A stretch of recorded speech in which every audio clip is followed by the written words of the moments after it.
Welcome everybody into another edition of Warm Weather Fans, the Sun Belt podcast. My name is Brian Stone. We've got the full crew on hand today. We've got Zeke Palermo, Matt Miguez. We're here to talk about all sorts of Sun Belt action from this past weekend and look ahead to the Saturday or Friday after Thanksgiving, Black Friday. We have one of those games. But before we get started, how are you guys doing? What's up? Zeke, I'll throw it to you first, and then we'll get over to Matt. Yeah, I'm doing well. It feels good to all be back here. I joined the call last, and having us everyone here is a different energy. I'm really excited for it. I had a pretty good weekend. I got to watch some Division III playoff football, which was really enjoyable. I was out there at Barry College, and they were playing Maryville. Barry kind of sold. And that was disappointing because they're the team I'm there to cover. Right. But yeah, it was a good time. I enjoy.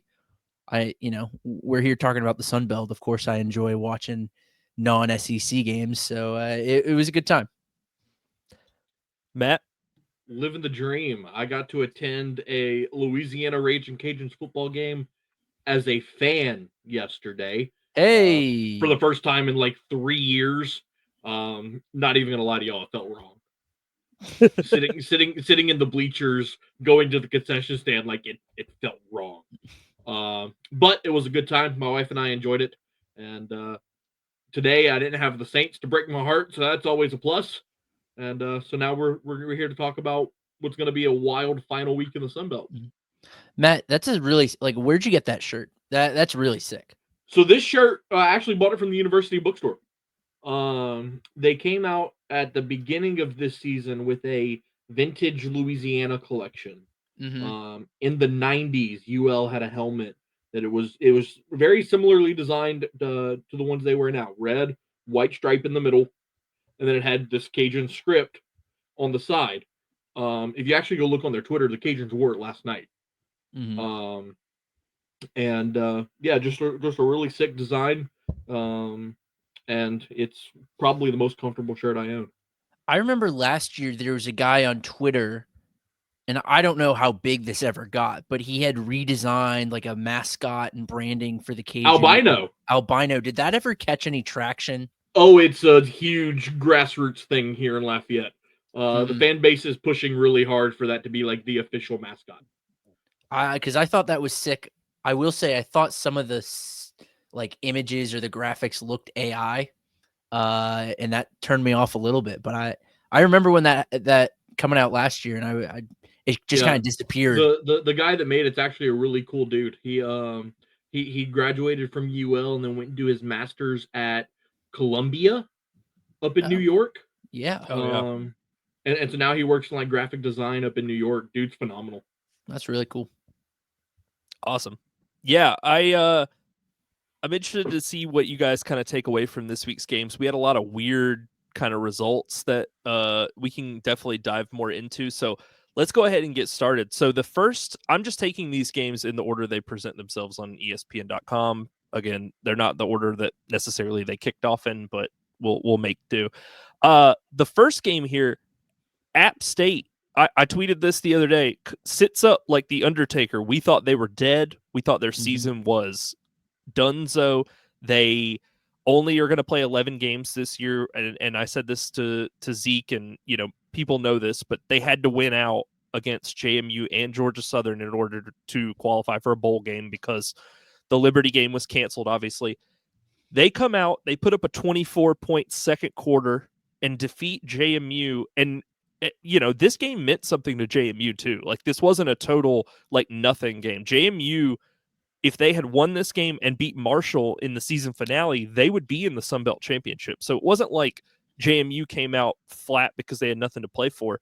It seemed like, and extracurricular stuff aside, we can talk about that.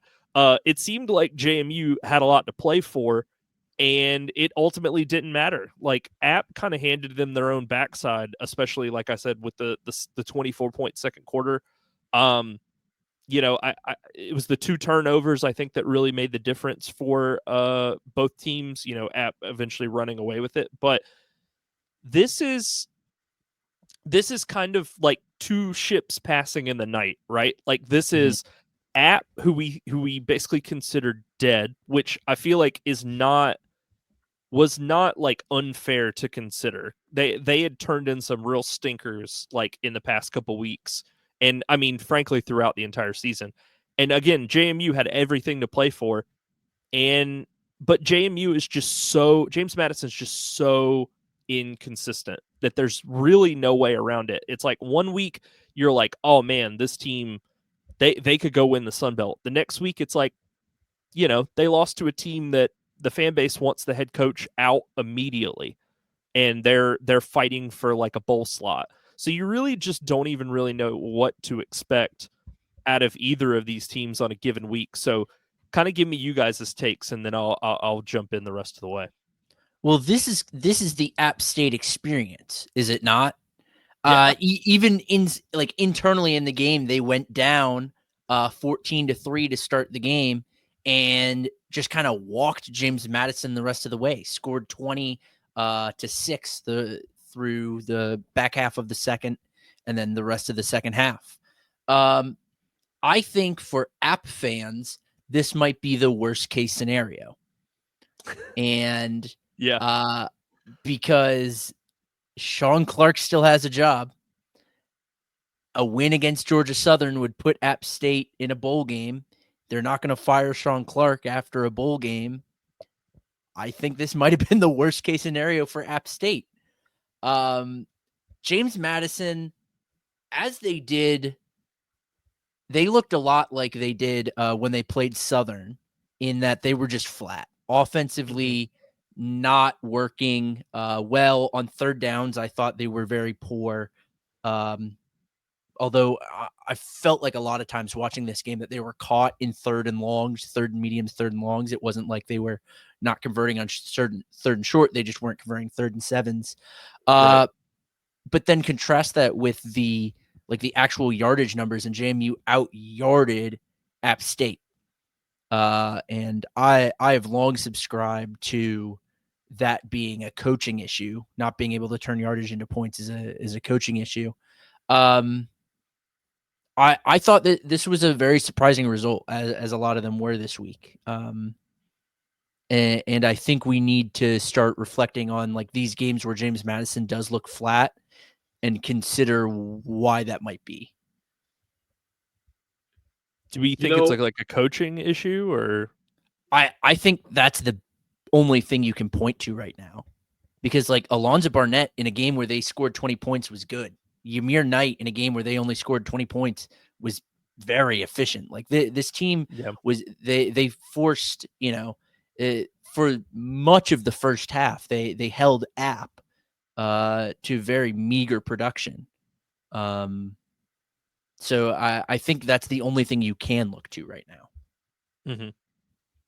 Look, my takeaways from this are, you outgained App 400 to 365. You had 5 more first downs than they did. I think the key statistic in this game was the fact that you turned the ball over twice if you're James Madison. You gave App State bonus opportunities to capitalize, and they did. And also, you got to look at the what is on the box score as a 9-yard punt return for a touchdown. I'm not sure if that's accurate. That was a block. That was a blocked punt. Okay, because I didn't watch this game to be quite frank. Yeah. But look, here's the thing, right? We're talking about the inconsistencies of James Madison, and I don't necessarily disagree with that take. But how wild is it that we have this tone that James Madison is not a good football team, and they're 8-3? Yeah, I don't have that tone. They're the most inconsistent. Like they have the highest highs and the lowest lows. For sure, like, you just have no idea what you're getting. But typically, when you have that point about a team, it's very negative, right? Like they're an inconsistent team because they're 500.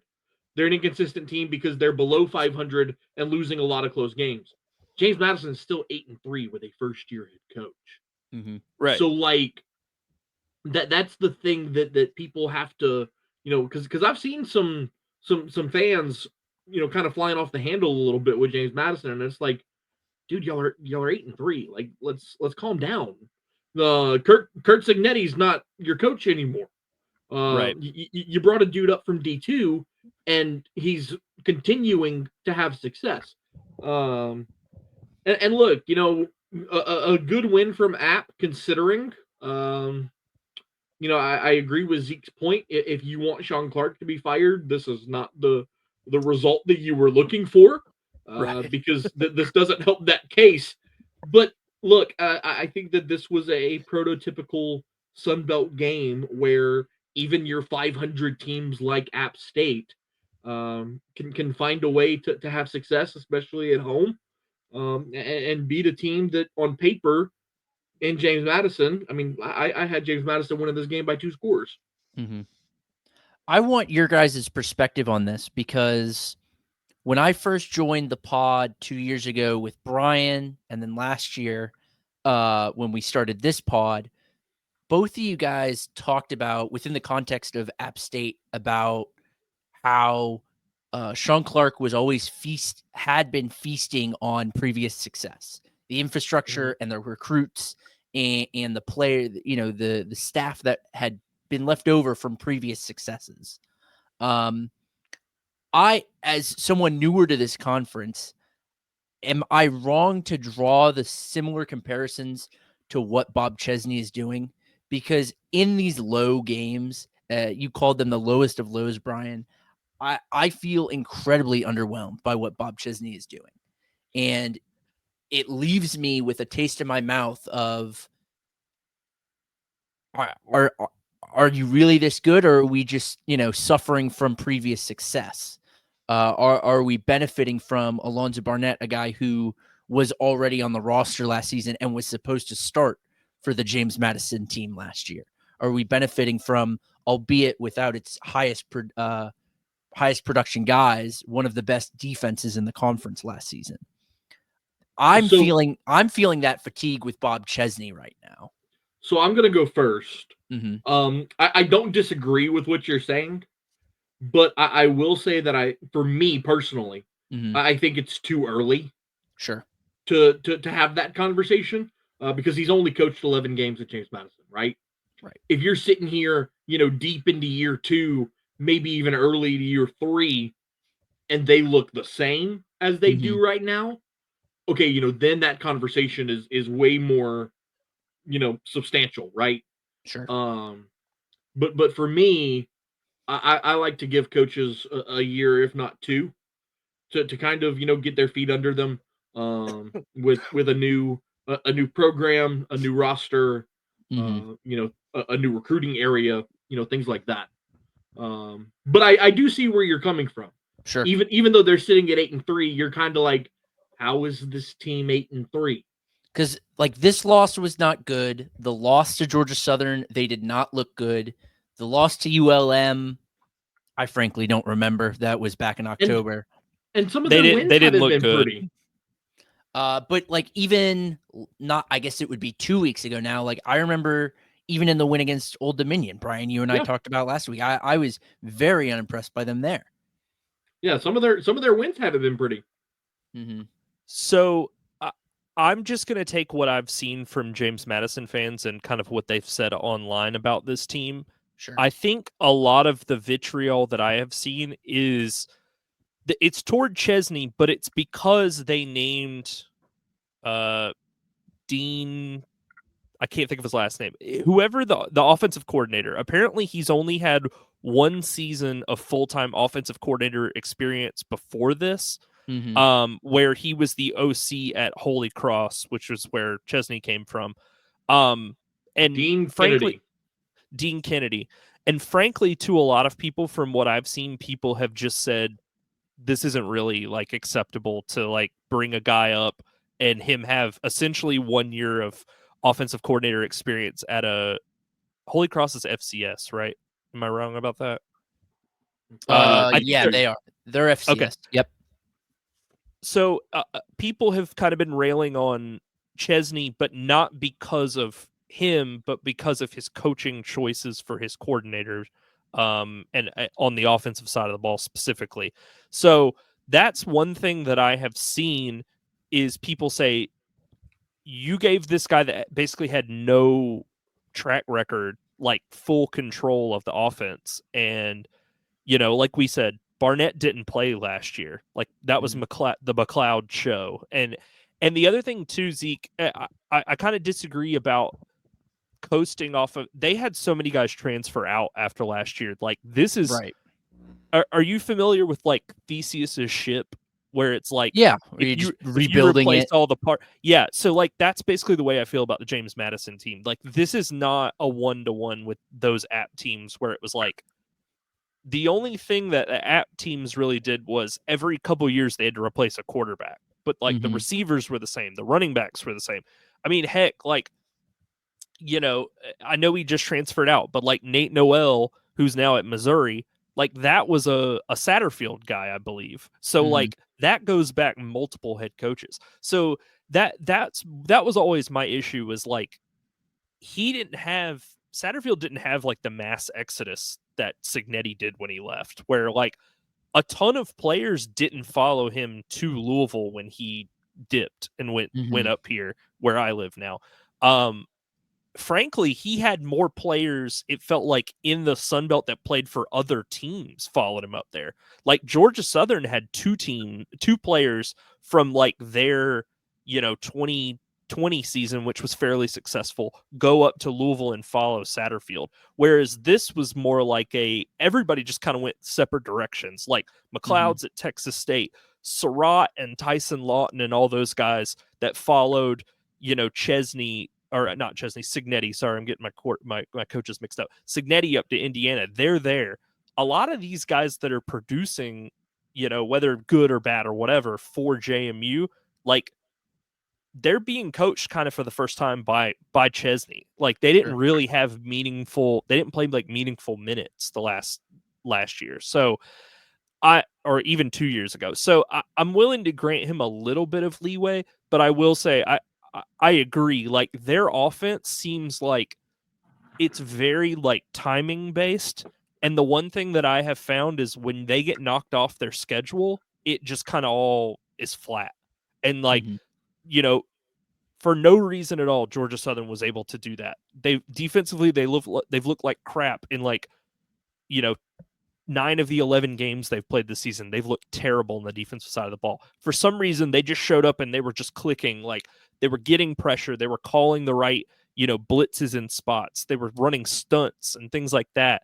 And we haven't seen any of that. And I think that whatever they saw on tape, other teams have been able to take advantage of with ULM and now App. And so like, I'm going to grant Chesney some grace just because it is his first year. He's at the FBS level finally. It's a different ball game. It's a different thing with like NIL. Like there's a lot of adjustment that has to be made. But yeah, I think it's fair to kind of look at the offensive coordinator choice and go, it's kind of a TBD, man. Like we need to see more next season, or you might be the sacrificial lamb if this thing goes sideways. Okay. So, yeah. But here's the other thing. A couple of like weeks back, that JMU beat the ever loving crap out of Ball State, and I said, if Ball State was a better football team, they would have been able to take advantage of some of these opportunities that the JMU defense allowed them. And the games that JMU has lost, I mean, other than ULM, this game and the Georgia Southern game, like their defense is not great, frankly. No. Like it's fine-ish by Sunbelt standards, but it's not anything that you would be like, oh man, it's nothing like last year. And I know that that's a real tall task to kind of measure up, but it is absolutely nothing like what we saw out of them last year. Yeah. So that's kind of where it is. But the weird thing about this too is like, Joey Aguilar has been not great this season. Like he's had a really rough season overall, and he didn't even really play all that well in this game. He completed about half of his passes, threw for 216 and 2 scores. Good on him for not turning the ball over. But they're just, again, JMU's defense, not great. They took advantage, like you said, of like a block kick that got logged for some reason as a punt return for 9 yards, which seems like a scorer's error, but there's no fantasy football that we have to worry about on defense. So it's just like Aguilar hit like a long ball to Mekhi Jackson, and that was one of his touchdowns. And then, other than that, it was basically like all second quarter, they did all their damage, and then they kind of just hung out for the rest of the game. Mhm. Fantasy college football should be a thing. Just saying. I actually had this. It is. I think it is on some platforms. Gosh, this was earlier this week, and it won't come to fruition until next season. But we should get the three of us and then 3 or 4 more like Sunbelt creators folks, and we may have to we may have to hand score it ourselves, but we should do like fantasy Sunbelt. That would be interesting. I think that'd be a fun idea. You will not. Do we know any app developers? We might just have to hand score it in Excel. Yeah. You will. So we'll basically have to do like best ball format, because the other great thing about college football is you have no idea who's out until literally the game starts. Right, and then they'll just be like, hey, guess what? Your first round pick, AJ Turner, he's not even on the sideline for this game. So you can go ahead and mark that a goose egg, my brother. he's in his apartment today. So cool. Well, I was telling Matt, I don't know if you were aware of this, but last week, when Marshall beat, I think it was ODU, right? Was who they beat. AJ Turner was not only not playing, he wasn't even at the game. Like, he wasn't on the sideline. So, like, could you imagine? You can't even set like a lineup because there's no injury report. So you're just like, or you're like, oh man, I scooped Jordan McLeod. I really hope. Looks like Kenny just pulled him in the first quarter for no reason, and now it's a third string freshman is starting for the rest of the game. Like, you're just like, I don't know.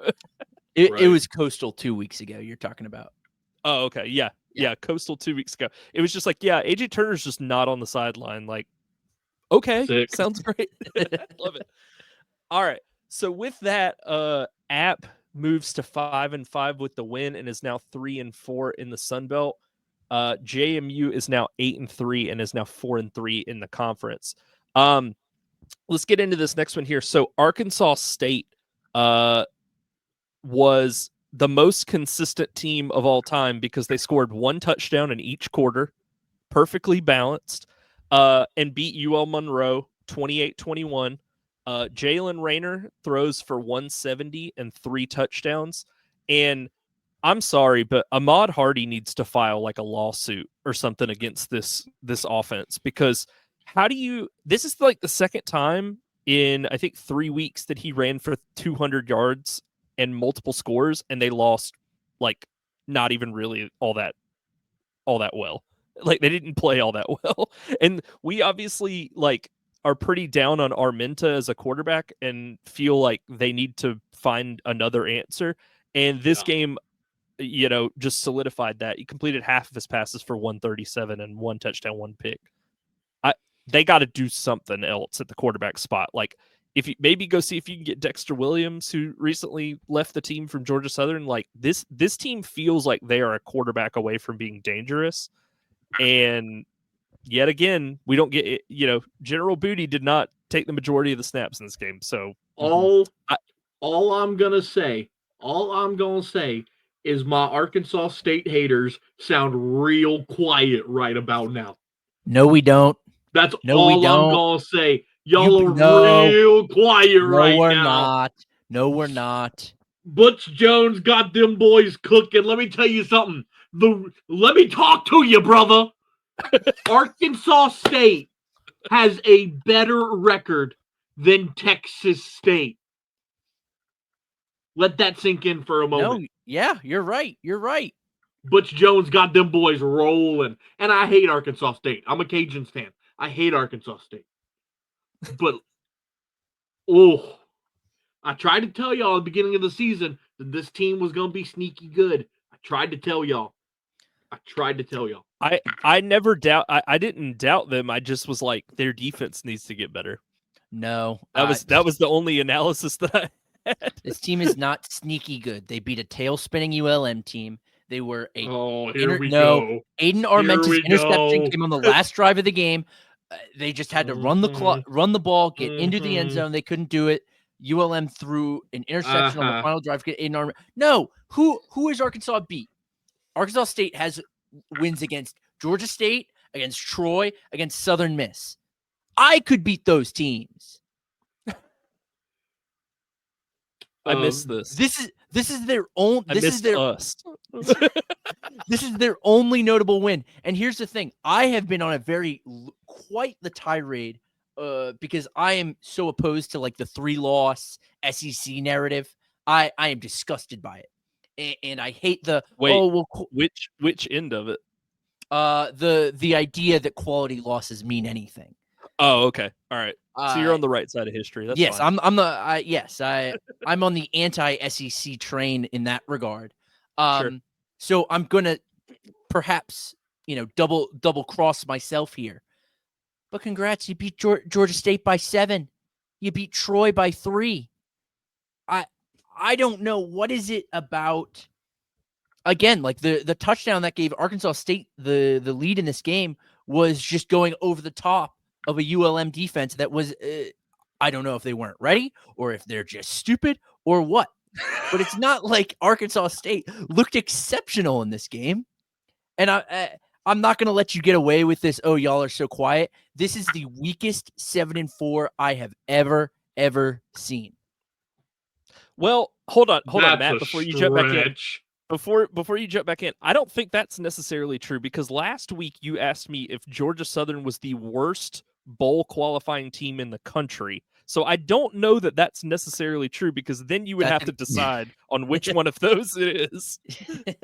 Here's the thing: Georgia Southern is the worst coached bowl eligible team at the least. Oh, I don't dispute that at all.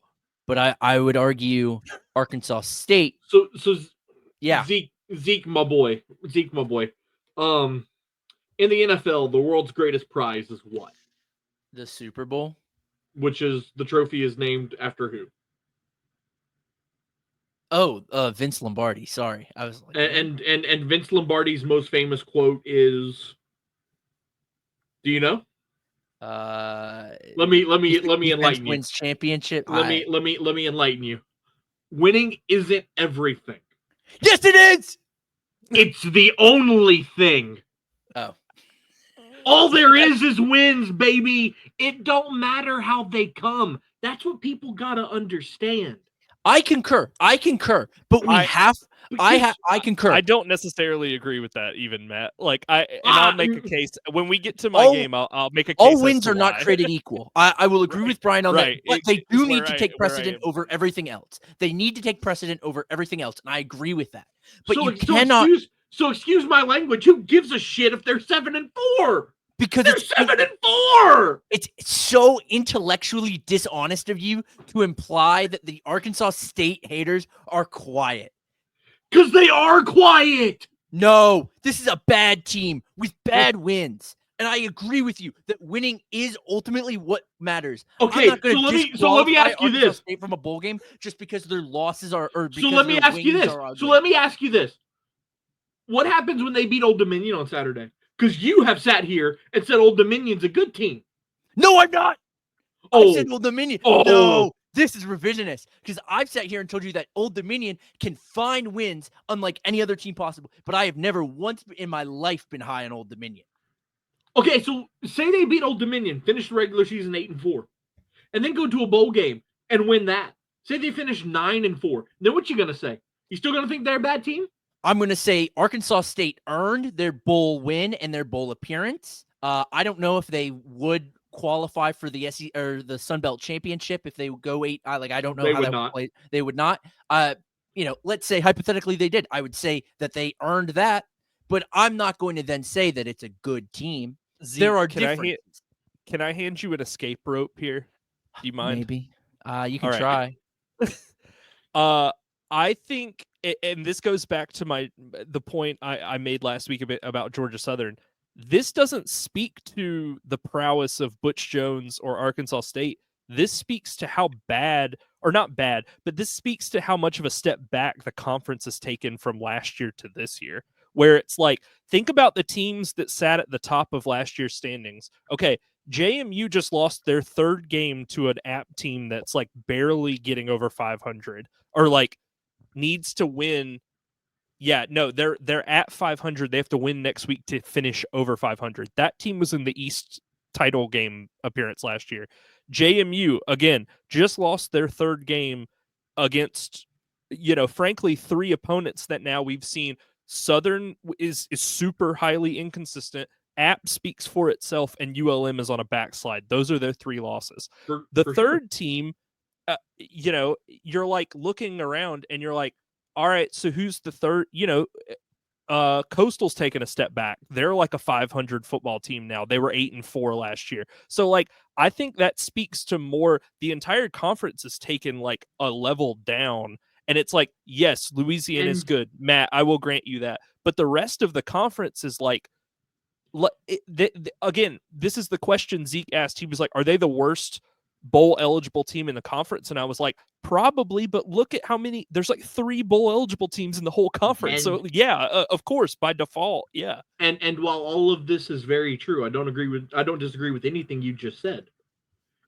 A team that wins 2/3 of their games cannot be a bad football team. That's untrue. There's no such thing. I mean, there's no such again, thing. It's like, okay, let's go outside the Sun Belt. Do you think Liberty was a good team last year? Yes. Okay. I do. Well, I guess my question is, if a good team plays in a bad conference, does that make them a good team by default? I'm not even. You know what I mean? Like obviously, Arkansas State would not compete with like the other, like the Power 5 or Power 4, whatever. Like that. Goes I don't, without saying. Matt. Yeah, Matt, you're not arguing that. No, I'm not. Right. I'm refuting this idea that Arkansas State would, over the long run, be a 7-4 team. Like if we ran this season over and over, Arkansas State is not 7-4 every year. I think they are at best 5 wins on average. So you're saying this is like a 100th percentile like outcome for them, like the way that this season's gone. That's asinine. That's asinine. No. I don't necessarily think I agree with that. Like I think if you ran this like Monte Carlo style, like you did it 1,000 times, I think they'd finish 6-6 more often than not. Like, look, if you were just like, let's take this Arkansas State team, let's put them basically in one of those like bingo things where they roll the balls, and you're like, let's put them in the 2020 Sun Belt Conference and see how they perform. It's like, whoa, they're taking a huge step back, or whatever. I think again, I think it's more of a point of like this whole conference, like a lot of the contributing teams have just taken a giant step back, and that has let, again, we'll talk about it with the Georgia Southern game, but that has let, hey, guess what? Clay Helton just broke his 6-win ceiling. Does that make him a great coach all of a sudden? He's one game over 500 in 3 seasons. So he has 3 wins in the month of November in 3 years. But he's done a solid job this year. I don't even necessarily think I agree. I don't even necessarily think I agree with that. And let's save that discussion for the Coastal discussion. But like with Georgia Southern Coastal. But like, I don't think I even necessarily agree with that. I think you have to look at like the broader context, and you can't just go, well, they've got more wins than losses, so they've got to be a good team. It's like, you have to look at the context behind it. I agree with Matt, though, on this idea, and Brian, maybe you agree with this as well, that like they did win. Like, and ultimately you cannot discount that. And like, I'm not going to say, oh, Arkansas State doesn't deserve to be in a bowl game, right? They did win 7 games. They've earned that. And to get on my soapbox, whatever, like Indiana or Army or whatever, they won 10, 11 games. So they deserve to be in the college football playoffs. But to imply, but to imply then that means that they are a better team than a team with less wins, that is dishonest. But that's not necessarily what the point I'm trying to make. I'm not saying that I think a 7-4 Arkansas State team is better than a 6-5 Texas State team. Mm-hmm. I think if that game happened 9 times or 10 times, Texas State wins it probably 7 times. And they did. But I can't sit here. I can't sit here and look at a 7-4 team, no matter how their wins and losses have come Mm-hmm. after everything that they've gone through the last couple of seasons. Right now, because if we're going to look at the previous seasons and factor that in, I can't look at a 7-4 Arkansas State team and say they've had a bad year. I just can't.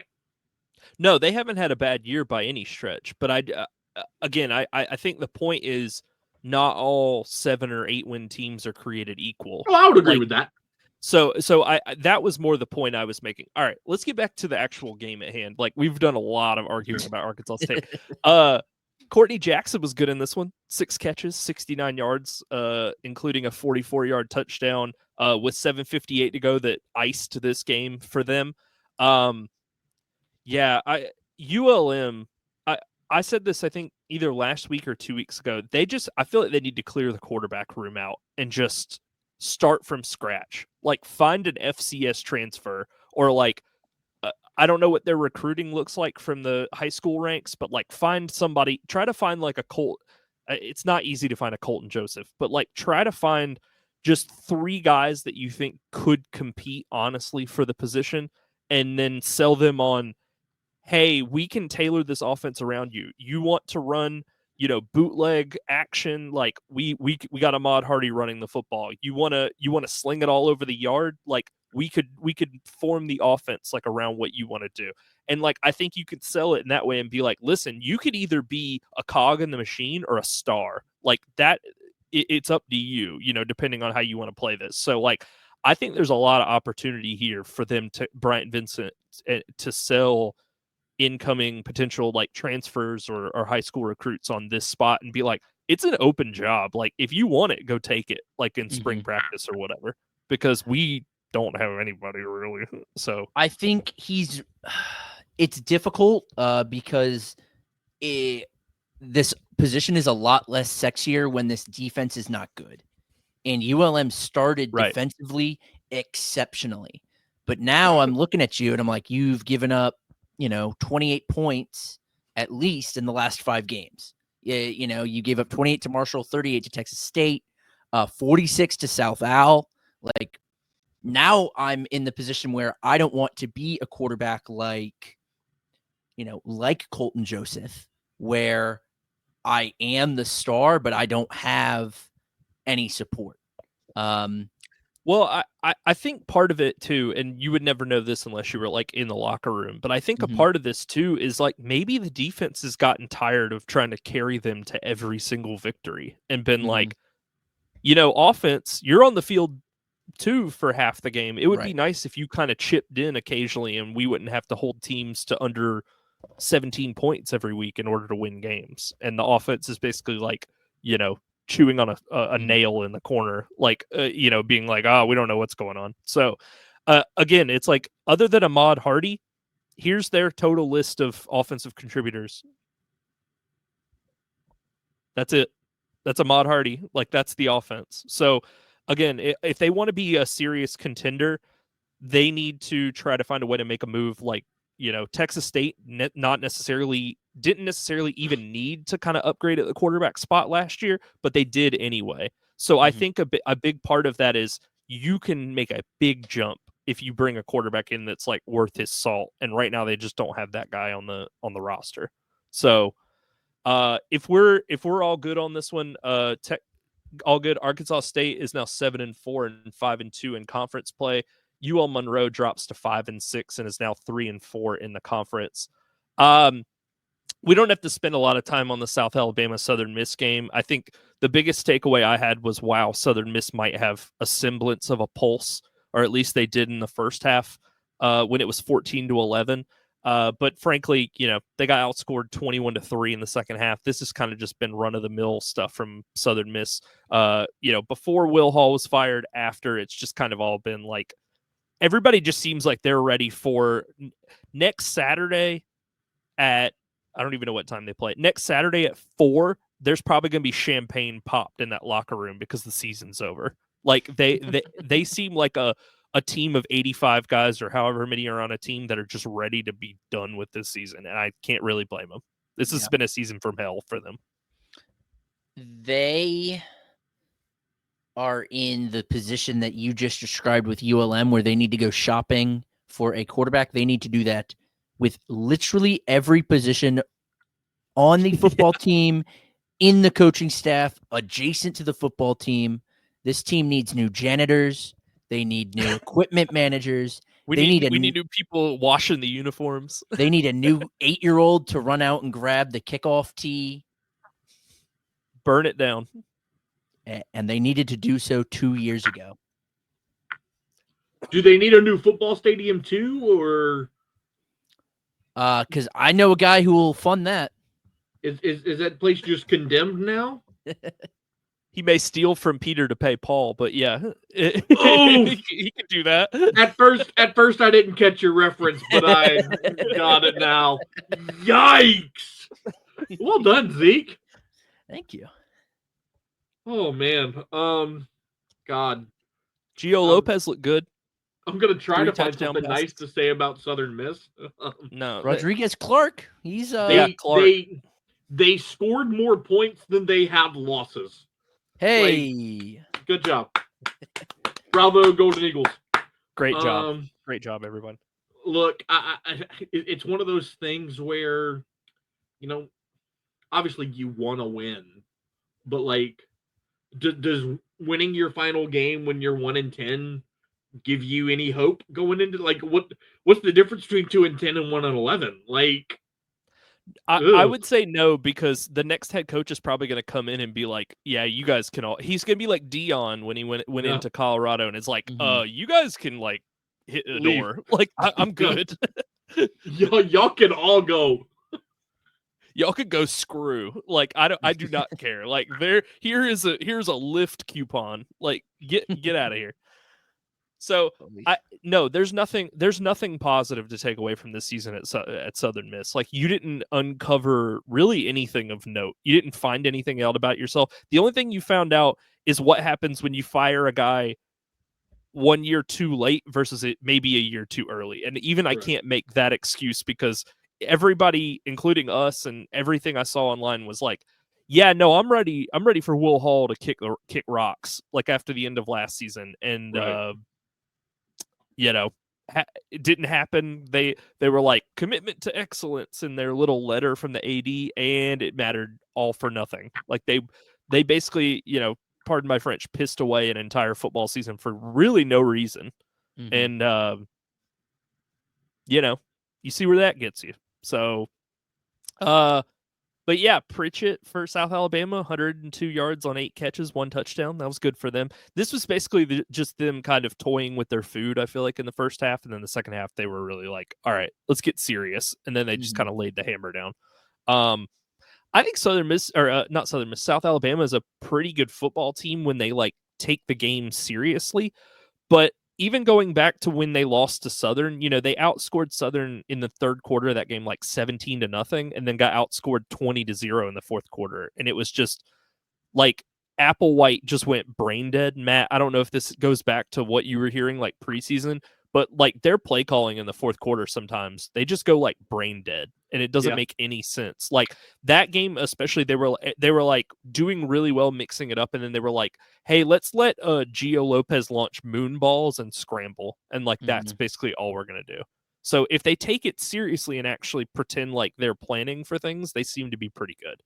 But it's just you never know what you're gonna get, and that's kind of been the recurring theme for a lot of these Sunbelt teams. But either way, South Alabama improves to 6-5 and is now 5-2 in the Sun Belt. Southern Miss drops to 1-10, is now 0-7 in the conference.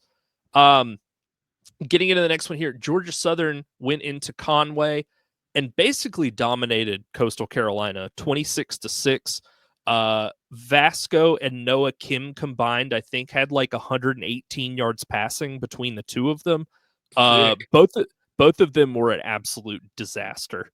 And that's single-handedly that, and French played way better than anything I've seen out of him in the last couple weeks. The opening drive, they ended up having to settle for a field goal, but I went back today and watched that series, and he was just dealing the whole way down the field. It was the announcers for this game were not good. Let me go ahead and say that now. But they kept saying he's throwing it in the perfect spot.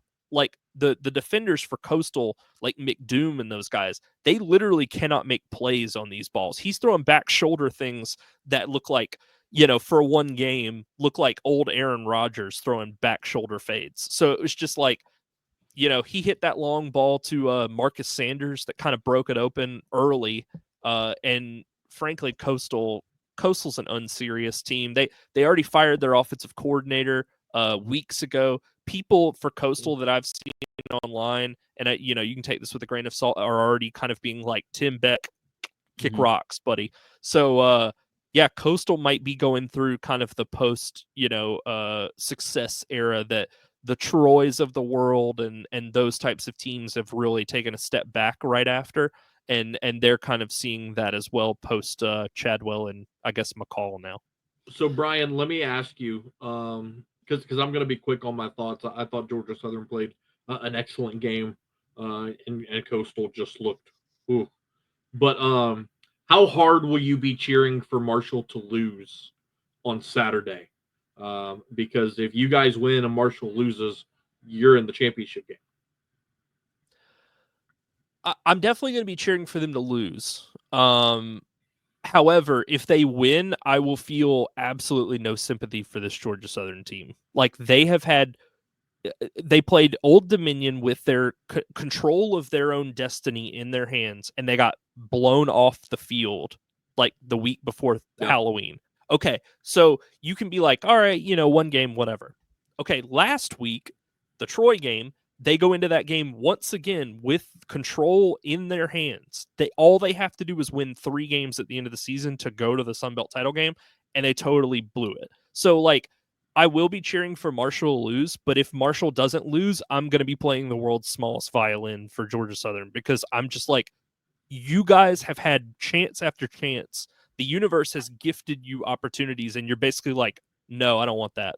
Like slapping it out of its hands. So I'm just like, I don't feel bad for them if they don't end up going. It's 100% for their own doing. And like now, one of the offensive linemen for Southern on Twitter has been getting really vocal about like, don't jump back on the bandwagon if we start winning again. Where was this when y'all played Old Dominion and Troy? Like, where was all of this? Like, you have all this swagger now. Okay, great. You've single-handedly eliminated yourself from the conference race twice now. So maybe put a cork in it and be like, hey, man, we should have won those 2 games. So that's what I mean is like, I don't have any sympathy for this team because they have blown every opportunity that they've had. And Matt, going back to what you were saying earlier, we could talk about this now about the Arkansas State team. I don't think that necessarily because Georgia Southern has 7 wins that they are like a well-coached team at all. Like, if you watch the games that they play in, it's like, okay, the teams that they've beat are like Coastal, JMU. We've seen how inconsistent JMU can be. You've seen Marshall feels like more and more of a total fluke aberration game that shouldn't have happened. They beat Georgia State, who's sitting at one of the worst teams in the conference. So, like, even when you go back and look through their resume, it's like, okay, like the teams that you beat, not great or very inconsistent, and the teams that you lost to, you've lost to Old Dominion, who's inconsistent and had a good week, and you lost to Troy, who again is one of the worst teams in the conference. So I don't necessarily think like, oh, they've won 7 games, they're a well-coached team. Like, defensively, especially not. Like, I can't make excuses for their defense. 2 thoughts. One, I'm glad you brought up the offensive lineman on Twitter thing, because I don't know why he's going to bat so hard. First of all, bro, you've played at 4 schools in 4 years. Not a joke. Transferred into Georgia State last season. The year before that was at Eastern Illinois, and the year before that, I think he was playing FCS. So it's just like I'm uncertain where the live and die loyalty to the coach and program is coming from. Has a team, because you'll remember last year when Grayson McCall was in the portal, it was going to be Ethan Vasco. Yeah. So has there been a team as wrong about their quarterback going into a season in the Sun Belt than No, that's untrue because it would be Marshall. Yeah. But it's just fascinating how. Or may I raise you another one? Do y'all remember the guy that played at Southern Miss last year, Billy Wiles? Yeah. Oh, that was bad. Well, they've not had a good quarterback, and God knows That was how long. bad. I mean, Zeke, we talked about it last week. Southern Miss brought in Tate Rodemaker from Florida State and was like, "We're healed. It's cured." Right. Well, hell, I remember saying when they brought Rodemaker in, I was like, "Oh man, Southern Miss might actually figure some things out." I was the same way. I was wrong. I was the exact same way. I'm baffled how wrong Coastal has got this quarterback situation, and now they are in a unwinnable position where everyone that they're willing to utilize and not waste a red shirt or are Ethan Vasco and Noah Kim the only quarterbacks on the roster, because we've not seen them try anyone else. Which again, I don't really understand what they're doing. It seems like they are just like, we're gonna keep doing this if it kills us, and I'm like, great. Here's the knife. Like, right. I'm like, I don't really know what to do. Let's carry this along. Right? Yeah. So, yeah. I mean, again, French played really well in this one. I will say Bennett for Coastal did a really good job on the ground, 138 on 16 carries. But when your quarterback is throwing for like, I think through 3 quarters, Vasco had like 60 yards passing. So like that should let you know where we were at. Like they were down multiple scores and he couldn't crack 75 yards through the first 3 quarters.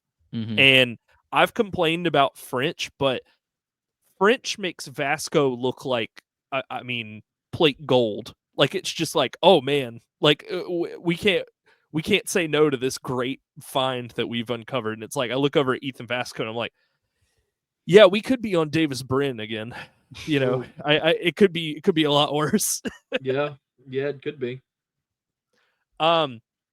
So yeah, Georgia Southern is now 7-4 and is 5-2 in the Sun Belt. Coastal drops to 5-6 and is now 2-5 in the conference. Matt, okay, so Louisiana beats Troy 51-30. I have a question for you. Oh Lord, what do we take away from this 3-week stretch for the Cajuns? Because you have a blowout dominant victory against Arkansas State 3 weeks ago. You lose last week to South Alabama in a game that, frankly, you were playing catch up the whole time. So, like, you can kind of take that and kind of shove it off to the side and be like, we really weren't in the game. Like, it was 24-3, and you were just kind of trying to do your best to chip away. And then you blow Troy out in this game. So, I'm going to ask this when the preview for the next week comes up, but, like, is this the start of like a concerning pattern of like 1 week we play like world beaters and the next week it's are we going to score points? Well, look, here's the thing. UL won this game by 21, but it wasn't pretty early on. I mean, UL went right down the field early and got a 85-yard drive in 3 minutes, scored a touchdown, but then Troy answered with back-to-back touchdown drives. And it was 14-7 Troy at the end of the first quarter. And then that's when UL kind of, put their foot on the gas. It was all UL in the second quarter, took a 34-14 lead into the half with 27 unanswered points. But then they let Troy right back into the game. Troy converted back-to-back 2-point conversions, and it was 37-30 again. And then if it wasn't for a 96-yard kickoff return right there in the fourth quarter, I really think that game could have gotten even more out of hand than it was, right? And look, going back to the South Alabama game, I think UL simply came out flat. South Alabama took advantage, and then, like you said, the Cajuns spent the rest of the game playing catch-up and nearly pulled it off, right? It is concerning, but, when you look at some external factors, right? Ben Woodridge goes down last week with an injury. Now we know that it's a broken collarbone and he's done for the year. And so now, you've got Chandler Fields, who look, let's be honest, the Cajuns probably have one of the best, quarterback situations in the conference. Easily. You lose your 7th-year senior. Let's turn it over to the 6th-year senior. Like, okay. So, like, obviously the experience is there no matter which way you slice it. It is concerning that games have kind of gone this way. And look, you're going to go up, and we're going to talk about next week's game here in a little bit, but you're going to go up and play a Monroe team who has been on a 5-game skid. Mm-hmm. And now they're staring bowl eligibility in the face. They're going to be motivated. They're going to be ready to play. They have something to play for. And the Cajuns have something to play for too, right? Their spot in the championship game is not shored up. It's not clinched yet. And so they still have something to play for too. So that's going to be a really interesting matchup on Saturday in Monroe. But Brian, no, I do, to answer your question, I am concerned with the way that this Cajuns team has played over the last couple of weeks. Matt, the more that you talked about it, the situation going for Louisiana, the more that I found that it directly reflects what Georgia Southern is going through. Like, literally, like, word for word, I was going, this sounds really familiar. Like, this is weird. I've lived exactly this before. Well, it's like, okay, App is playing for bowl eligibility next week. We played App at home, and it's like, we're not a shoe-in for the conference championship game like you mentioned earlier. So we have to win, which usually means we find a way to lose. And I mean, frankly, like that's what it always is with Helton. And again, we need to have the Marshall game go our way, but it's like that sounds very familiar to that Right. Sounds like the exact situation that Louisiana's in right now. Zeke, did you have anything for this? I'm fascinated by what appears to me to be a turnaround from Troy over the past several weeks. They've got both of their FBS and conference wins against Coastal and Southern. They gave UL, for the first half, gave UL some difficulty. And granted, where I stand on Arkansas State. About a month ago, only lost to 3 to Arkansas State. And this was a team that for several weeks, especially in the beginning of conference play, I considered to be the worst team in the conference. And outside of Southern Miss, granted. But that's a given. So I'm curious, this is fascinating to me. I think Matthew Caldwell has really figured it out in the past couple weeks. He's impressive, man. Yeah. It's a shame that they started the year with Goose Crowder and went back to him after Crowder got healthy because they went to Crowder to start the year, gave it to Caldwell. Crowder came back and then lost it again. Then got hurt again. He's out for the year, yeah. But then they didn't give it back to Caldwell. They gave it to Tucker Gilcrease. So it's a shame they took so long to officially give him the job. He's figuring things out, and it looks like Troy is kind of settling in the inverse way that ULM has done with their new coach, where ULM got hot and now they're skidding. Granted, they're 2-2 over the past 4 weeks. Troy's starting to string together some more impressive performances, and that's really impressed me. Well, the thing that I saw was that apparently they've had a really hard time keeping their offensive line healthy. Like they've had, from what I've seen Troy fans say, and Troy fans feel free to chime in, which you can do at our YouTube page. We have comments open, so if you want to chime in. The one thing that I've seen is they've had like an unholy number of offensive line combinations this season, and people have just been like, there hasn't been any chemistry amongst the offensive line until literally, I think like 3 or 4 weeks ago, someone said. So it makes sense. And Zeke, that was the thing when you asked, has there been a more, ill-intentioned quarterback's position? And I'm like, honestly, I could name a bunch of them off the top of my head in the conference, like literally over the last 2 years. Like you have Troy, what they did this year. You have both JMU and App last year who picked the wrong guy initially and only really benefited because that guy got hurt or was underperforming.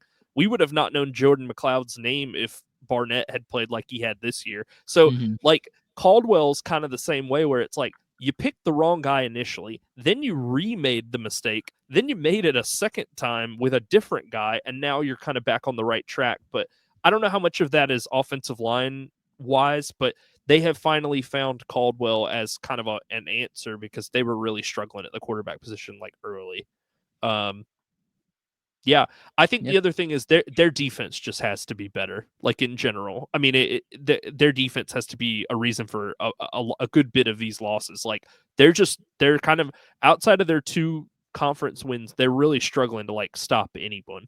And it's like even this game, you're like, oh, they're playing pretty well. They allowed 51 points, so like that only kind of goes so far. So. And I know Matt was like, there was a kick return, but like that's 7 of 51. There's still 44 that are just like, you got to find something else. Matt, I didn't watch this game. Did Parker do his patented pull up for 3 in a really easy spot where they could have just gone for it and got it? Because that's been kind of his calling card. Not really, no. I mean, there was one scenario where I felt like they probably could have gone for it.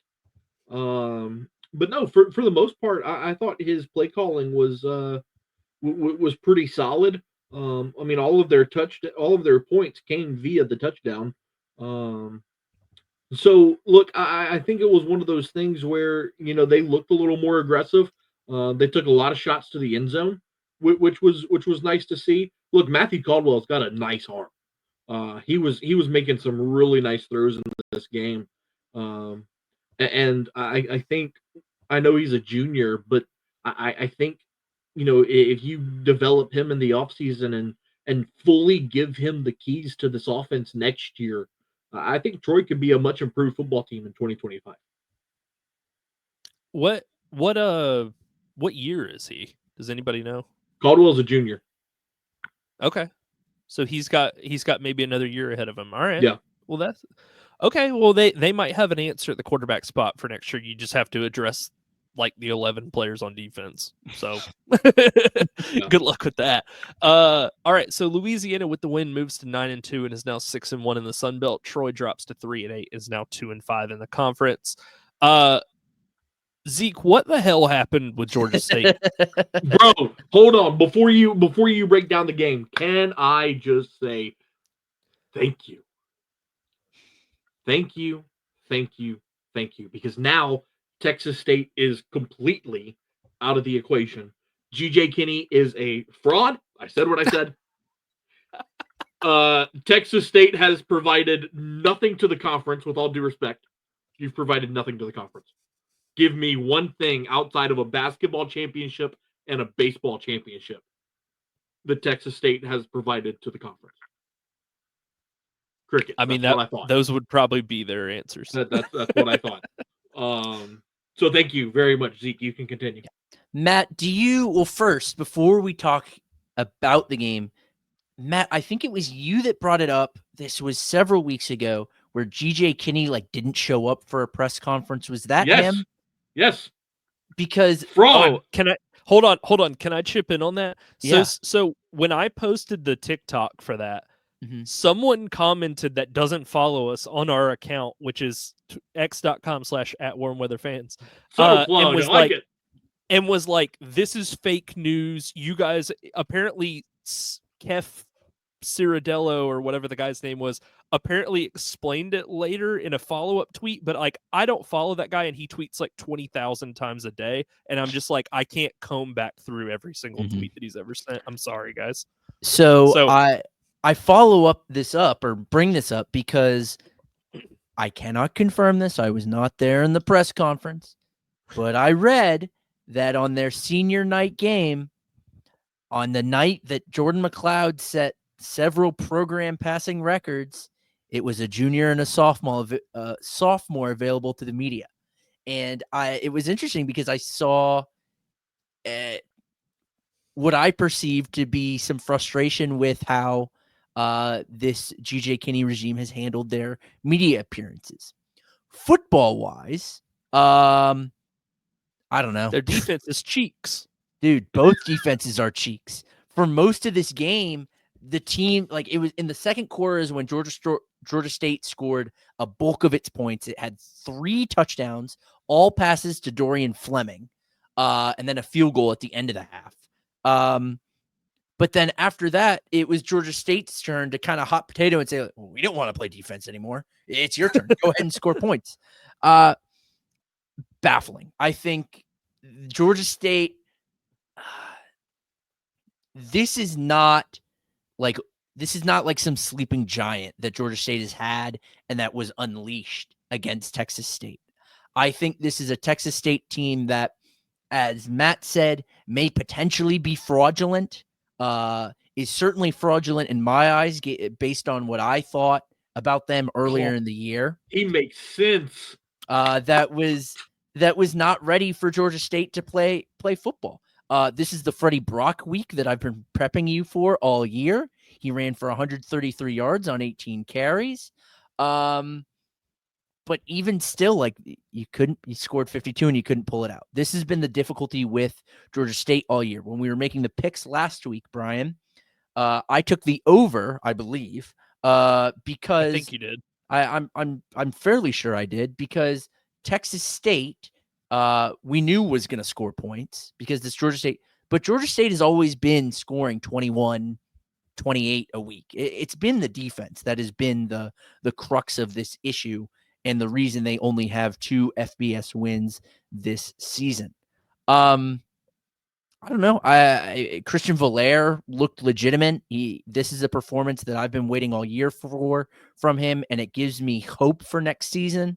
That as a senior, he may be able to, take the brunt of the offense, unlike he has in recent weeks, where he was splitting time with Zach Gibson, who missed this game presumably with injury, may have left the team. We're not really sure. I'm pretty sure he's a senior or has no eligibility, so don't know really the ins and outs of that. Happy to answer any questions, but this was just Sunbelt football. This is what it's about. Freaky, weird stuff like this happening. Well, I have one question that's for both of you, and then I have a second question specifically for Zeke, and I'm going to get to the question for both of you. I posed this a couple weeks ago, but I'm going to reiterate. Should we start looking at GJ Kinney in the same way that we look at we had looked at Clay Helton the last couple years and say the second half of the season, this team goes to the dumps. Like, they start very hot, and then all of a sudden it's when it's gone in the second half of the season, it is gone. I know we don't have as large of a sample size as these two coaches that I'm about to compare GJ Kinney to, but I feel like it's slowly starting to develop, and I want to get your I'll answer your question, and then I want to get your thoughts on this. Is GJ Kinney approaching the same level as Lane Kiffin and James Franklin? Like Temu brand. Well, I mean, sure, right?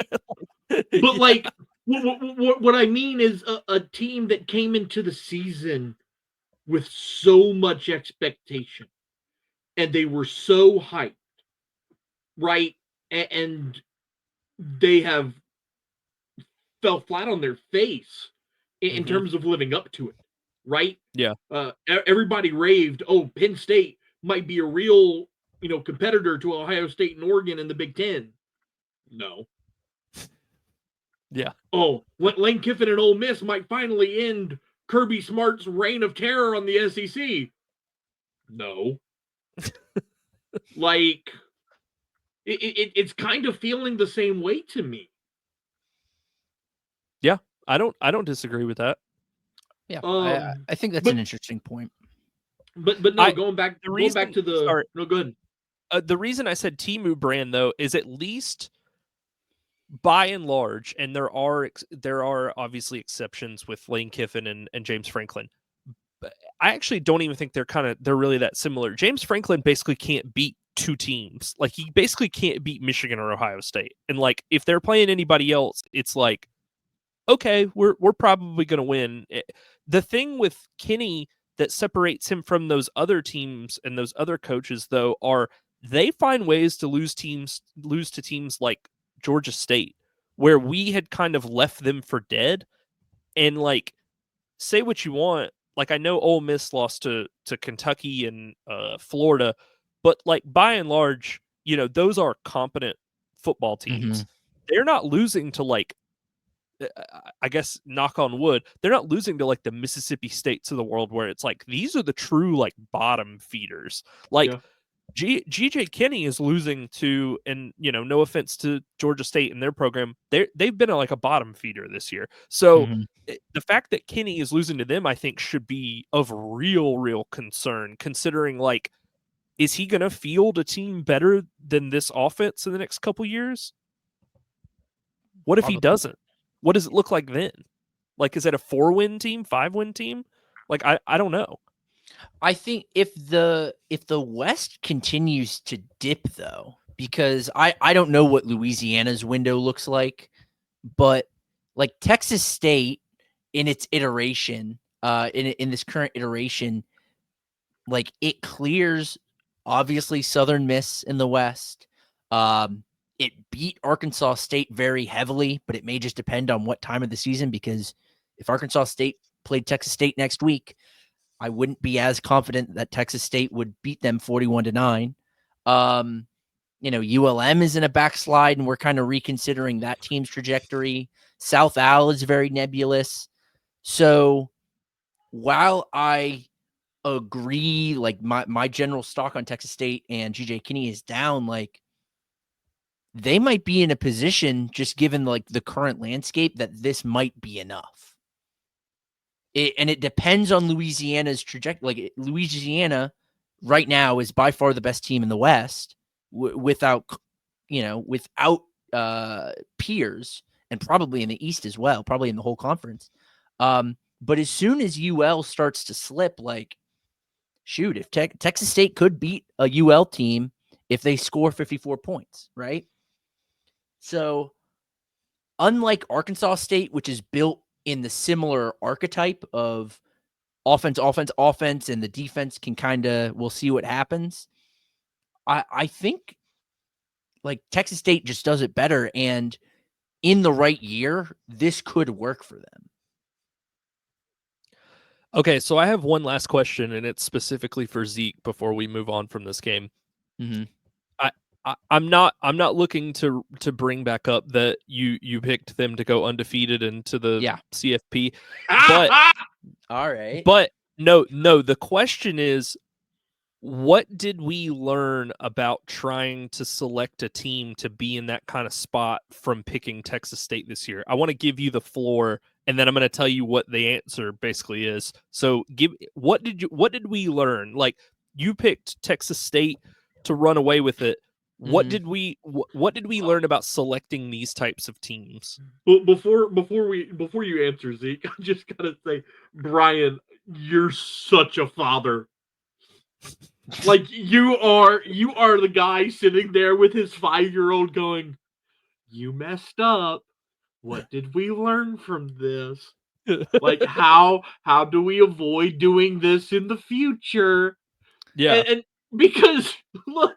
And also your tone sounded like, I'm going to ask you, Zeke, for your opinion, and then I'm going to tell you the correct answer and why your opinion's wrong. Yeah, Brian, I know there is some combination of words you're digging for. I'll tell you what I learned. I learned that I think I learned that GJ Kinney and coaches in general need longer to establish dominance. That type of dominance. I learned that, and I learned this with ULM this season as well, that flashes in the pan can happen. They will happen, especially in the Sun Belt, where the parity is much higher. I learned that Jordan McLeod, possibly fraudulent. And I don't necessarily think I'd say that, but I think the general overall lesson is I don't know what you're digging at. I was wrong. I don't know what you want me to learn. It wasn't so much about this specific team. It was more like an archetype of a team. It was. I don't necessarily think I agree with the Kenny point, because you could have made the same argument about Signetti, and nothing like that didn't come back to bite them. So about having a longer runway, the answer that I was kind of fishing for was taking a team like this that clearly has a lot of question marks on defense is maybe not the best course of action, because again, we said in the preseason, we were like, they probably, if you look at just talent perspective, they probably have the most talented offense. But defensively, when you've got one player of note in Ben Bell, who, he left the team, so like whatever, but a defensive end is not going to totally save your entire defense. Right. So even if he was still on the team, I can't say that any of these games end up differently. So I think it's more just saying, like, if you're like feeling good about a team and you look at one side of the ball and you kind of just, wave away all the concerns, I think that's kind of where I am with it, is like, I just in good conscience can't take a team where I'm like, I can't name any of their defensive players. I hear what you're saying. And I think that is a valid point to bring up. But as you look at Texas State's schedule, and especially their losses this year, granted, this does not include last week's Georgia State loss, which I feel comfortable calling an outlier. Any performance like that is an outlier. Texas State has lost its games not because of poor defensive performances. And again, as I look through their schedule, Georgia State and Sam Houston are the two games you can point to and say, poor defense lost to this team this games. UL, they only scored 17. They held UL to 23. You should be able to win. Like, 23 points allowed is a very winnable game. 24 points against Old Dominion, that is a winnable game. So I hear what you're saying, and I know you're telling me this so I don't burn myself in the same way next year. Yeah. But I'm not going to listen to you, because as I look at this team and I look at this schedule and I look at, like, shoot, against UL, Hey, like, listen, if Jordan McLeod's playing that game, that's a different game. Listen, my 4-year-old has some of the same tendencies you do. Like, one day we told her, we were like, don't touch my wife's like curling iron. And we told her and told her and told her, and she walked up and touched it and burnt herself. And I said, I guess she's one of those just has to learn by doing it. So I guess you're just going to keep sticking a fork in the electrical outlet and just hope for a different result next time. So, hey, this is fun. Yeah. Hey, I can feel my teeth vibrating. It's kind of a fun feeling. It's worth a try. Yeah, sometimes you need to feel alive. All right, so Georgia State moves to 3-8 with the win, 1-6 in the conference. Texas State is now 6-5 and 4-3 in the Sun Belt. Last game of the night, this one was Marshall continues to play in these incredibly compelling games. They did it last week. They did it again this week against Old Dominion. So they win 42-35. Once again for Old Dominion, I mean, how many times have we got to say it's the Colton Joseph show? And it's basically just him on an island by himself. He's got like one receiver, and then some weeks Aaron Young, the running back, shows up. Some weeks he doesn't. And it's basically like, hey guys, have you guys seen the meme where it's like 4 people and they're talking, and then there's one guy off to the side, and it's like 4 people are like, help, we need help. This is the total inverse of that. Colton Joseph's like, please God, can someone else contribute? And then the 4 of them are like, yay, this is fun. And like they're losing a game. So this is kind of what it is like, Marshall is obviously a better built team. They have a better, this game didn't necessarily reflect it, but I think Colton Joseph's a very good quarterback. They have a better defense overall. They seem like they have a better head coach, infrastructure from the top down. And this goes back to the Ricky Ronnie discussions we have, it feels like every single season, which is, okay, you're not going to qualify for a bowl game. You're going to top out at 5 wins max. If you lose next week, you might finish 4-8. At what point you got to have some expectations, right? Like, you got to be like, we want to accomplish something. And it seems like every year it's just like, I don't know. I hope we go out there for 12 weeks and play football, and that's as far as it goes. So I don't really understand what we're doing here in Norfolk. Look, I mean, the fact that you guys are just kind of like, I don't know, I'm like, that's exactly what I mean. well, it's true, right? How do you put a finger on what's happening? I mean, this Colton Joseph kid has been incredible, right? He's a great passer. He runs the ball really well. But he's kind of doing it kind of like Ahmad Hardy and Monroe, right? He doesn't have anybody else. Yeah. And so that's why they're on a 3-game losing skid. And but look, as crazy as this might sound, because they have been so bad under Ricky Ronnie, I still feel like they might be going in the right direction. See, now you're doing the I need to touch the curling iron thing. Like now I know, but like you've got this freshman quarterback that you have discovered that's like, okay, if we can spend the offseason putting some receivers and offensive line around him, you might have something here. I don't know. Well, hold on. I can't imagine 1 second. Colton Joseph plays there next year. What? Yeah, that was literally what I was going to say. Is I think there's a better chance it goes the other way, and some small P4 or maybe a bigger G5, like a Memphis or something, comes calling and is like, "Hey, we've got these NIL funds. How do you feel about leaving this team behind and coming to play with a team that's actually got pieces around you?" I think that's more likely than they restock the entire cabinet around him. Hey, Colton, you sound like a young man that would drive a Ford F-150 Raptor. How do you feel about getting one from Bob Daly Ford? Right. Chad Pennington Chevrolet. Right. Come play football for us. We'll paint it blue for you. Yeah, really. So that's my question, and Zeke brought it up as well, which is, I think there's a better shot that he pulls. No offense, Matt. I don't mean to poke it like an open wound, but he pulls like a Zion Chris and is like, I'm out of town, man. Like y'all, and it made less sense. I mean, I guess he got an NIL bag either way, but it made less sense with a team like Louisiana than it does with a team like Old Dominion, where it's like, this is a one-man squad. Like if he doesn't throw for 300 yards and run for 100 more every week, they've basically got no shot. And they don't even have a shot when he does do that. Right. That's the thing that like is like, if I'm Colton Joseph, I'm looking around going, would these guys be starting anywhere else if they weren't here next to me? Probably not. But I will say Braylon Braxton did his thing on the other side as well. So he threw for 210 and 3 scores and then added 18 carries for 140 yards. AJ Turner was back for this game, so he's not totally. I still don't really understand what happened last week with him, but he is still in the mix. They had 471 yards of offense. Old Dominion had 513 yards of offense and lost this game. Now they did turn the ball over twice, but still. And again, not even talking about the offensive side of the ball.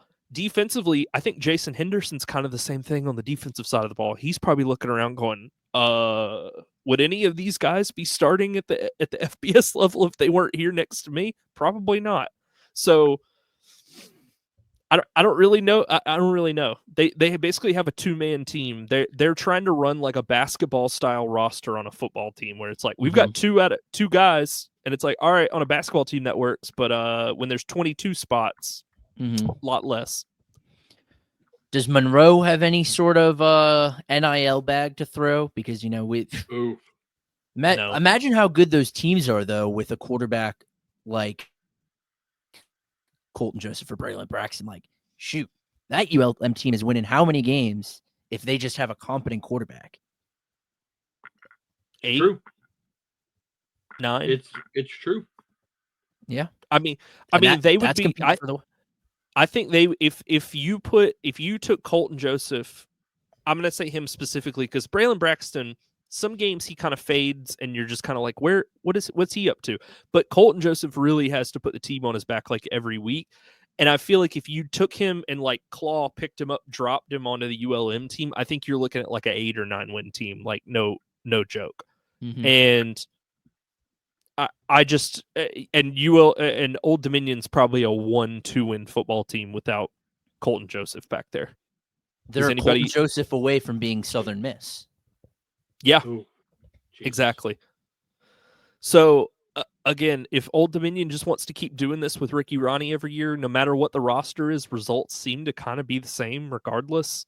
And they have had, with Ollie Jennings and Blake Watson and all those guys, they've had contributors in the past dip out because they were frankly like, either y'all don't have the NIL or I'm tired of playing on like a one-man team. So we'll see what Colton Joseph does this offseason. It's gonna be really interesting if they can get him to stick around or not.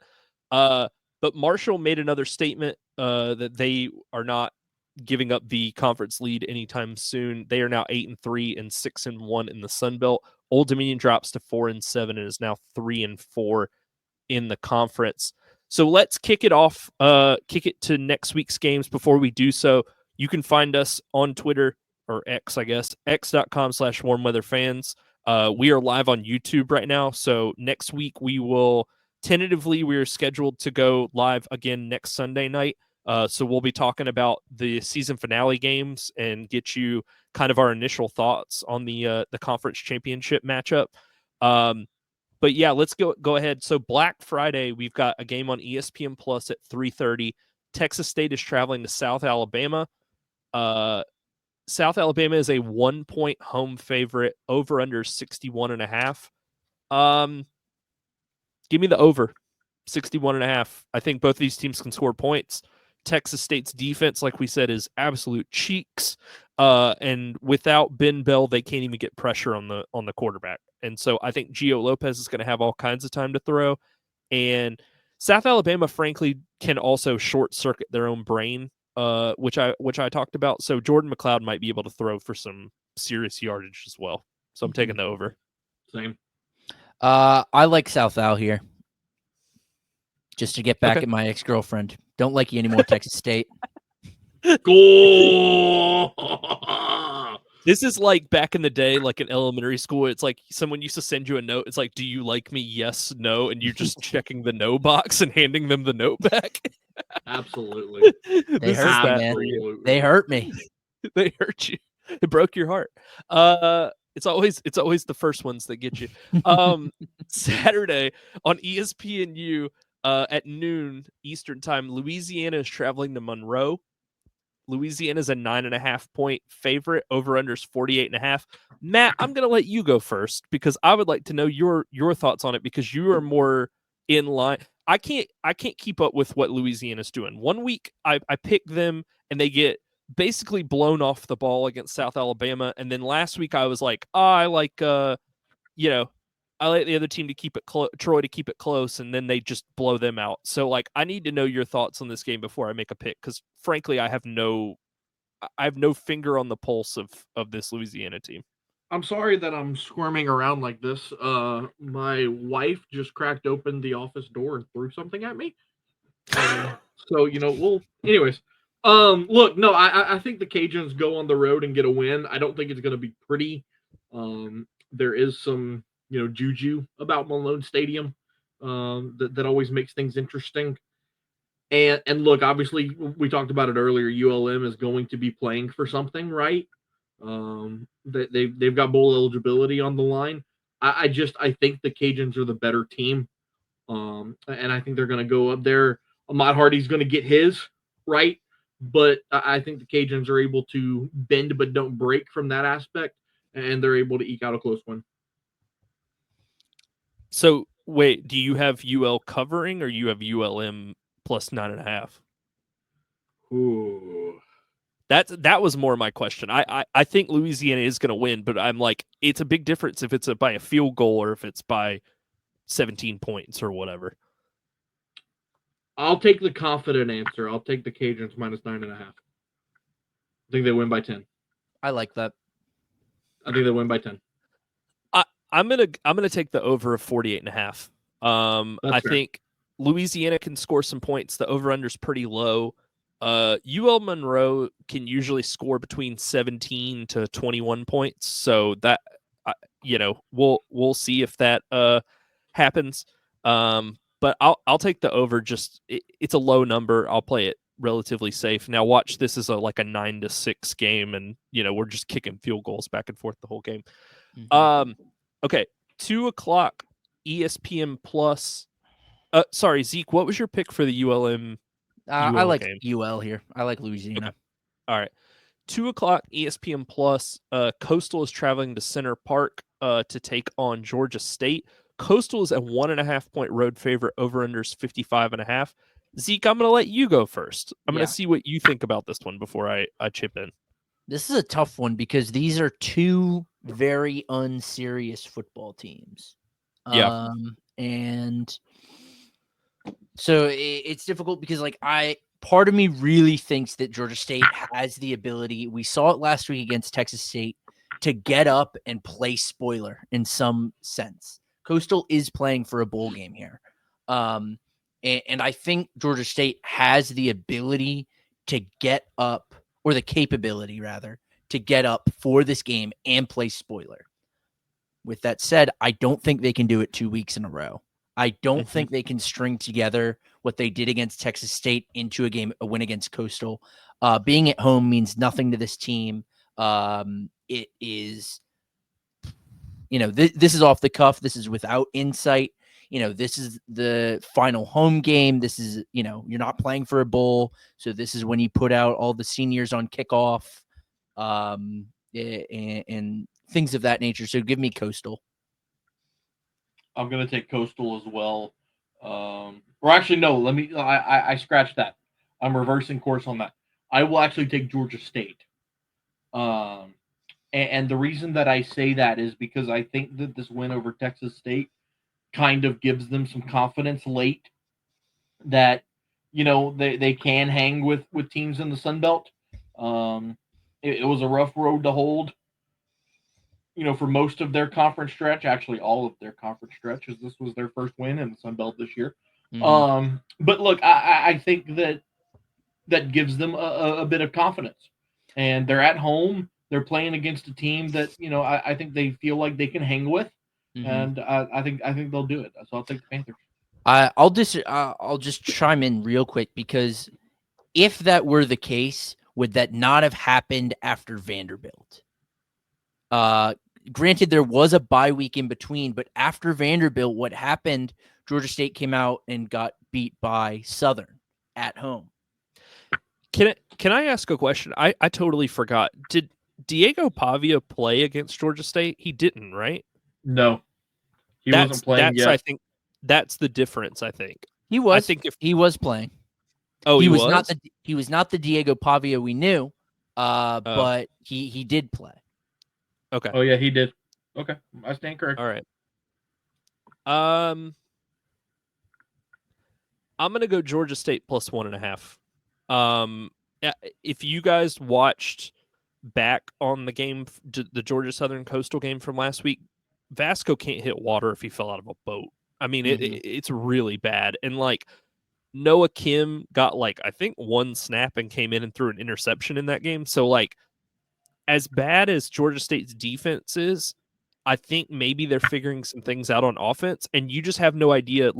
Again, Vasco could show up and just be 8 of 19 for 89 yards and is not even throwing it within 10 feet of any given receiver. So, you just truly have no idea what you're getting, and there's a little bit, a tiny bit of knowability with Georgia State that I just don't have with Coastal at all. I truly don't know, other than Braden Bennett, what are they bringing to the table? Truly. So that's sort of where I'm at with it. Another 2:00 kick. We've got Southern Miss traveling to Troy to take on the Trojans. Troy is a 17-point home favorite. Over/unders 48.5. Give me Troy. Troy. Okay, cool. Glad that's over. Let's move on. Southern Miss covered last week, and I felt stupid picking against them because South Alabama basically kind of just took their foot off the gas in the first half. But, I think Troy has really figured some things out, and I think that they're a full kind of tier above where Southern Miss is now. So I think Caldwell, I think he's got it going. So, all right, 3:00 ESPN Plus. Old Dominion's traveling to Arkansas State to Jonesboro to take on the Red Wolves. ODU, this seems wrong. Old Dominion is a 4-point road favorite. Over/unders 58.5. That is absolutely asinine that they are a 4-point road favorite, because that means that it's truly a 7-point spread. And the fact that anybody would pick ODU to win by a touchdown is insane. I'm gonna take ODU. It's not even I don't disagree with everything you've said, but the fact that they are a 4-point favorite and there doesn't seem to be a reason why they would be is the reason I'm gonna take them. Because there's gotta be something that I'm not aware of. Like, because it makes literally no sense. So that's I can't come up with a reason why I'm gonna take them. I guess Colton Joseph, but Arkansas State also kind of has these games sometimes where they'll put up like 18 points and you're just like, you're better than this. Like, you have parts that are greater. These should be greater than the sum of its parts. And sometimes it's just not. So I don't know. I don't even feel great about it, but I'm kind of just going against my own instinct to say like, oh, hammer Arkansas State, no questions asked. And I'm just That's like, fair. there's gotta be something here, like a reason why this is. Mm-hmm. I think this just comes down to like, can Colton Joseph, like how good is he going to be in this game? Is he going to score 5 touchdowns, or because the yardage is going to be there? He's going to combine for 400 yards total. So it's a matter of, is he going to score the 5 touchdowns that he needs to score, or is it going to be 400 yards and 2 touchdowns? And against Arkansas, shoot. This feels like the hardest pick we're gonna make this week. I like Arkansas State. I think Colton Joseph is good enough to win this game on his own, but that doesn't mean he's gonna do it. But that's a really tough one. Yeah. So Matt, you have Arkansas State, right? Correct. Okay. And I do as well. All right. 6 p.m. ESPN Plus. App State is traveling to Georgia Southern to Paulson to take on the Eagles. The Eagles are a 2.5-point home favorite. Over under is 62.5. I really want to take App plus 2.5.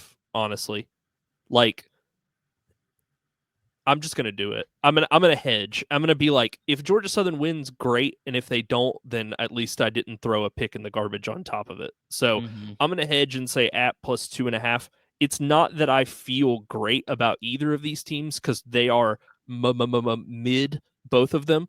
So I would. This is like mid versus slightly more mid. So I'm gonna take App and just be like, they're playing for a bowl appearance. Georgia Southern has shown even when they need to win games and everything is on the line, they can still find a way to just come out and just turn in an absolute stinker of a performance. So I think App gets up for this one, wins straight up. I think Georgia Southern, you guys are in both a win-win and a lose-lose at the same time. Because you lose here, App keeps Sean Clark for another year, which is a net win for everyone in the conference except for App. Yeah. And you guys are closer to firing Clay Helton. We're not firing Clay Helton this year. Right.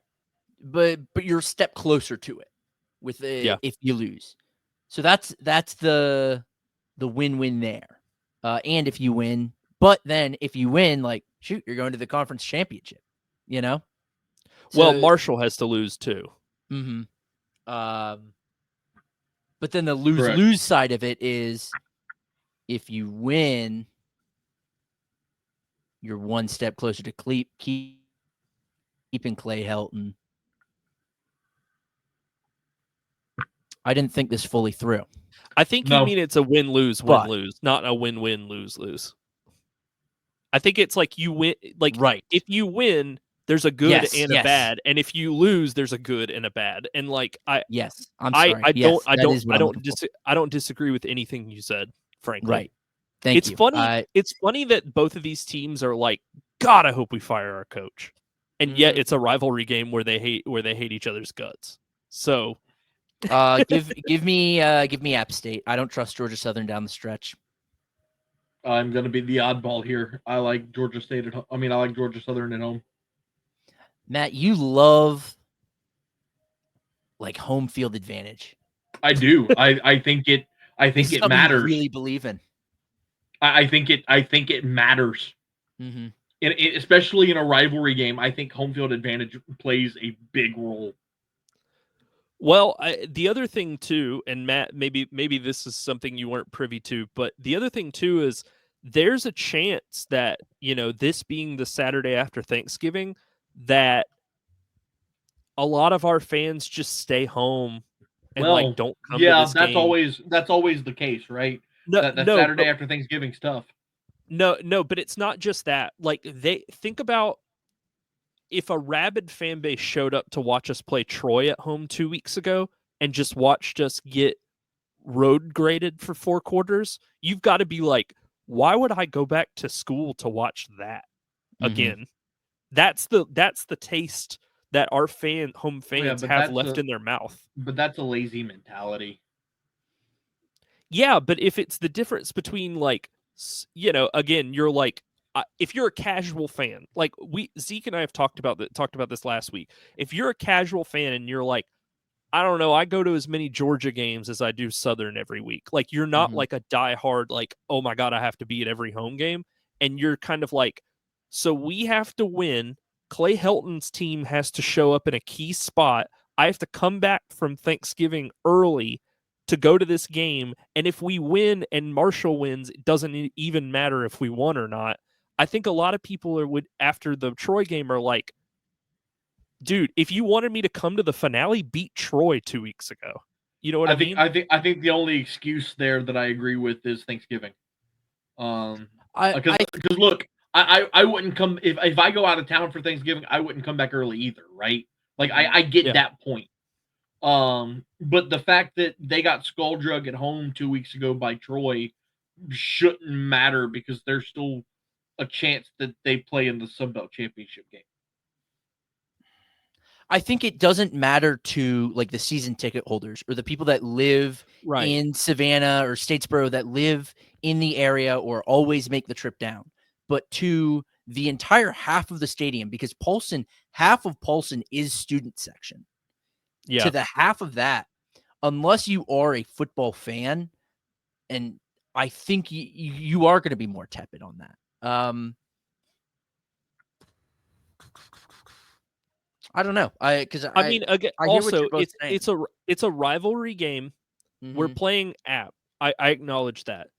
App is a 500 football team, too. So it's not like, oh man, we could kill this like really good App team season like we have in years past when we used to play them on like Halloween and they would come in like ranked or something. Like, this is like, cool, we're going to prevent App from making a bowl game. And we have to sit and watch the scoreboard or whatever of the Marshall game. And if Marshall goes up 21-7 in the third quarter, like we're donezo anyway. Like, we're playing, Buffalo in the 68 Ventures Bowl on December 26th. Like, sweet. So like, I just feel like the casual fans are like the student casual fans might be like, I'm good on that. I agree with you on that point, but I don't think it'll be so great that it impacts like the mojo that Matt was talking about getting from playing at home. Because I do believe it'll be less, but for the folks that do show up, it is going to mean something, and those may honestly counteract. Mm-hmm. Okay. All right. So last game of the night, this one's going to be a must watch. If you like Sunbelt football, you got to keep an eye on this one. ESPNU 8:00. Sunbelt with 2 ESPNU games on a Saturday is pretty good. 8:00. Marshall is traveling to Harrisonburg to take on James Madison. James Madison is a 3.5-point home favorite. Does that make any sense to anybody? No. Over-unders 52.5. I'm taking Marshall because, frankly, James Madison has nothing to play for at this point. They can't really do anything if they win. It doesn't improve. The only thing they can do is spoil Marshall's season. And these two teams aren't rivals. Are they rivals? No. Is there some sort of rivalry? Okay. So as far as I'm aware, they're not really rivals, even though they're in Virginia and West Virginia, respectively. And Marshall has everything to play for because they get to go to the Sun Belt title game if they win. So give me Marshall. Like, give me the team that has stuff to play for over a team that's like, hey, man, we don't really care if we're 8-4 and 9-3. These two teams have played each other 4 times, and 2 of them have been since they've joined the Sun Belt. Okay. Well, yeah, no rivalry. So they really don't care, yeah. No.